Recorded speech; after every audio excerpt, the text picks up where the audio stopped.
دست بکن و بیم سوزدار عمره جناحیه جندره سیما ده حزار و دو یک از تولی چانتونه رو بیم ذاتی دست بکن من زاروکتی دو ما دست بکر از تولی گووند بیم گووند هستک جدا ده هندری گووند ده هایه من دخواست از تولی گووند بیم حوالنه خواست سر مسرح دیدیدن من دخواست عجب و نارابم و دمه از کتم گووند تدید ده جواکه مده مثلا پرنو خوزن انه جن بتایبت گوونده بکن عیب دبینن مثلا دیاجی دین دا بالذات مثلا بناوی دین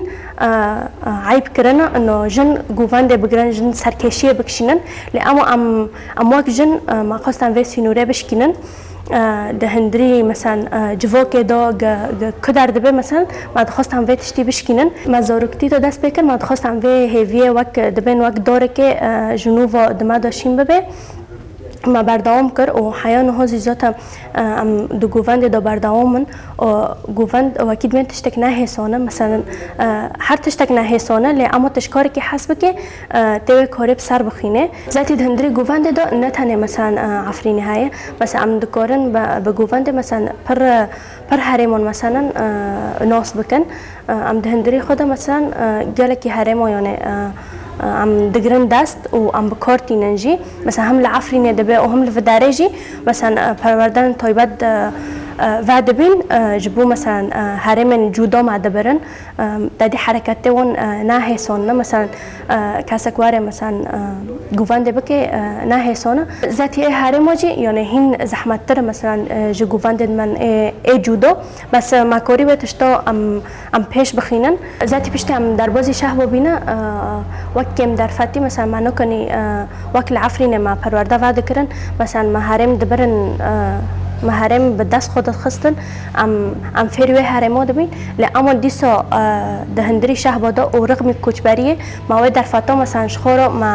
ما چقا مشخورا ما در فتا واکر ما نخواست ام و هیویه و شکاندنه مثلا و هیویه و شکاندنه دجمن دماغ چه کری ما نخواست وار شکاندن ما دهندری شه بوداج ما پرورده مثلا ما وعده کردن پرورده هنری به طیبت مثلا هرم و ما واکر ام در باز پرورده جیبین ذاتی دهندری شه بودا یعنی در فت ما پر کم بین لی اما ما برخودانی که هری مازن دهندری شه بادا کر ما هرم دگرتن دست و ما فری مثلا حوالنه خو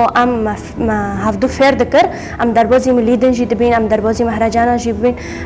حیایانه ما دویدو کلیپ سر با کرجلات سوریه از وکاسیات از تدا حاضر بیم ای که دستانو پیکی که اد دیجی ای کزین سر وک گوونگر دوردا از مشارک بیم نها دایی کدار گردون گشتی یا وانه نها دایی کدار نقط مرکز نها دایی کدار گردون گشتی یا وانه هنک مروف باش هنه لکیم تندیده و هنک جی با آوائه که تف دگرن مینا کو گردون گشتی یا وانه ذاتی الکلاک گوونده جی از کار خبته شانو جی دکم ذاتی شانو وکید بین دایی که هنره هر تشت ناف خود ده حوینه ذاتی بحثی کره دهندری گوونده داشی شانو تلیس کندن یعنی کسیاتی کنه به مثلا سرکشی گوونده بکید کاره مثلا دوی سرکش بینه داشی مثلا کاراکتری گنده شخصیتی گنده بیل که نکانه شانو بکلینو ذاتی د کوچبر کردن مشه بود داشی هاتن وداره از دربازی شانو بیم ما هیویات خود دی ما شخصیات خود وکید بین کشف کرد متخواست از دربازی کار خواته شانو جیبم ذاتی کار خواته مت شانو داشی دست که ام دربازی پرورده بین پرورده شانو ما حکم دربازی بینه ذاتی پشتی ویجی ام دربازی مهرجانه آریم بین لکوبانه مثلا وداره شانو اسکیچ ما دقادماندن یعنی بوریه مثلا پیش کردن قدمه دا چه بی گوفک ما آورد دهندری شانو داشی مثلا نامه خود ده جواکه مثلا وکید بین شانو عینکا جواکه تبوی شونی مثلا تفدگاره رساله که ده ملت ده دجمنجی حیا لی حتی استکه مکانی و هنره با پاراستم و حیا نهاجی مثلا ام کچک ام خورد ام گشتی یانه به هفرا دست به دست ام و چانده به پارزن و ام خودیل و چانده در کفن و ام نهیلن کس دست درجه سر چند ما بکه اشبر کو دجمن گاوا یکمین داوه دخوازه چند ما قرب که زاتی الهمبر و تشتنا گیجی امه به چند خا به گووند و دیلان خا و شان و استران خا عمل دجی داگرکریه در کون و امه هرتم چند خا دهندری جواکه دا زندی بکن